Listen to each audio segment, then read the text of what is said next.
有上新的消息哦，阮就随时为大家来报道。咱个来看民进党的总统参选人赖清德，今仔去台南陪立委做会登记，嘛话讲国会要过半。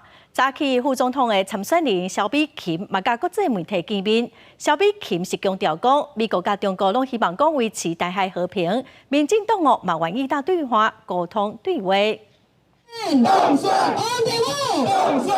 等甲本命区台南，民进党总统参选人赖清德自3早起陪6位立委参选人登记，高斗阵汇报，用定拍出全垒打，爱落实高票当选。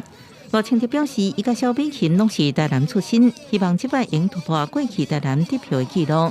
对即马南北合的进度，伊阁批评这是分众权利、充满算计的一场游戏。这样的作为是不可能得到民众的支持。即便组合成功，对国家进步也没有任何帮助。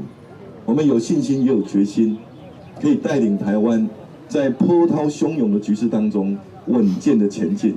民进党一个副选造势，副总统参选人萧美琴登记了后，第一摆出来甲记者联题，国际媒体也拢出动，包含美国、日本等差不多60间拢来采访，关注萧美琴参选了的外交政策甲两岸局势。萧美琴是衷心的捍卫民主甲台海和平，也愿意甲对方展开沟通对话。I think it's also important that the international community, who also agrees with our position in continuing peace and stability in the Taiwan Strait, make clear to our counterparts across the Taiwan Strait. Dialogue is the only way to resolve differences. War is not an option.